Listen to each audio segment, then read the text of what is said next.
is God, exalted in power, majestic above all.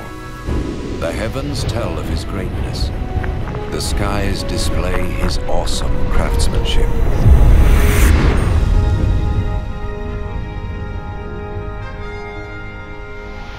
Day after day they continue to speak. Night after night they make him known.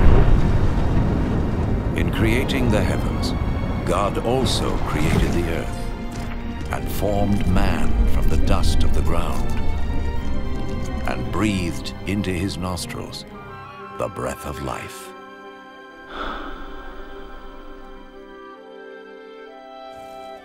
The God of love created man and woman in his own image to have a relationship with him. And so in the beginning, they revered and honored God and lived in harmony with him.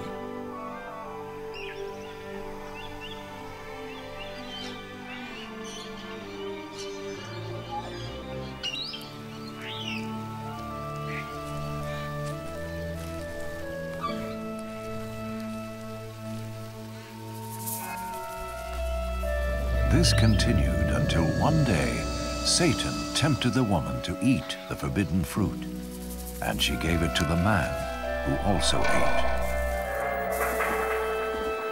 In so doing, mankind rebelled against God and went their own way.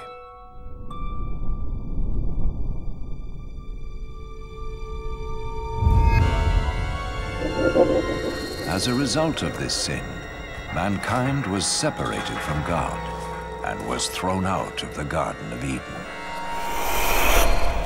But God still loved mankind. It was never his desire to be separate from those he created. Yet how could God be holy and the source of perfect justice if he did not judge mankind for their sin? In his holy book, God reveals his plan to save the world from his judgment. One of the first to see this plan unfold was Abraham.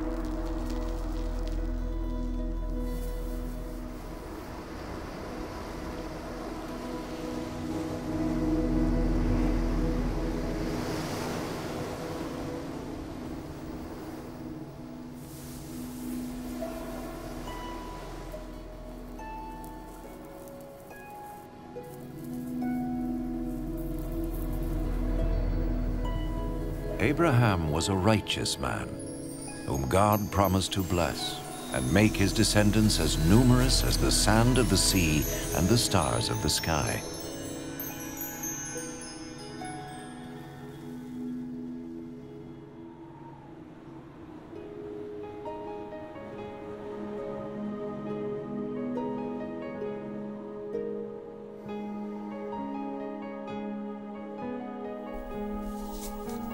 To test his obedience, God told Abraham to sacrifice his son as an offering to him.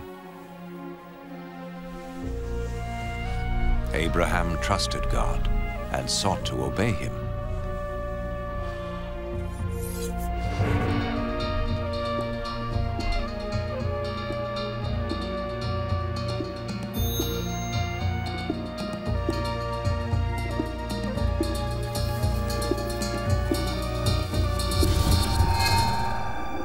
But as he raised his knife to kill his son, the angel of the Lord stopped him.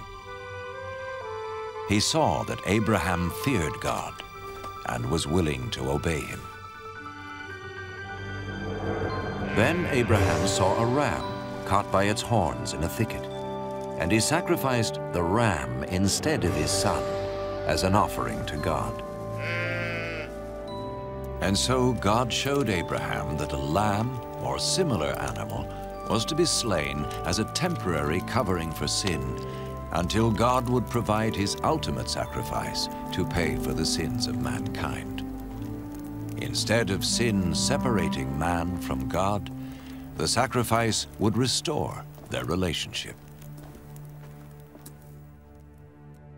The Holy Scriptures speak of one who was to come and be the ultimate sacrifice for the sins of the world, As the ram took the place of Abraham's son, so this one who would come would take man's place, so he could be forgiven.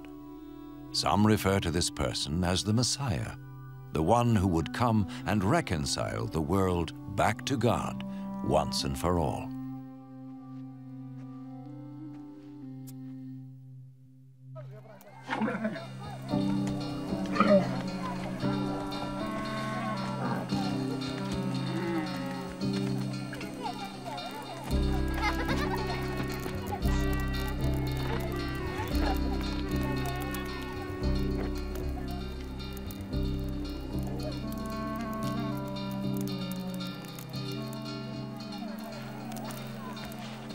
The prophets predicted many things in detail about the Messiah, hundreds of years before he appeared. The prophet Isaiah foretold that his birth was to be a miraculous one. A virgin would conceive a child who was to be called, in a spiritual sense, the Son of God. The prophet Micah predicted that the Messiah would be born in Bethlehem, while the prophet Zechariah foretold his entry into Jerusalem on a donkey and his betrayal by Judas, one of his followers. Isaiah prophesied what the Messiah would do when he came. The Lord's anointed will preach the good news to the poor, bind up the brokenhearted, proclaim freedom for the captives, and proclaim that the time has come when the Lord will save his people.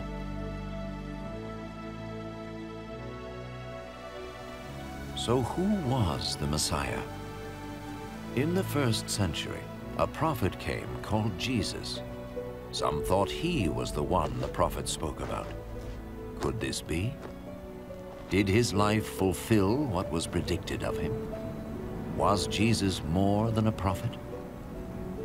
What follows is his story, based on eyewitness accounts as recorded in the Holy Scriptures.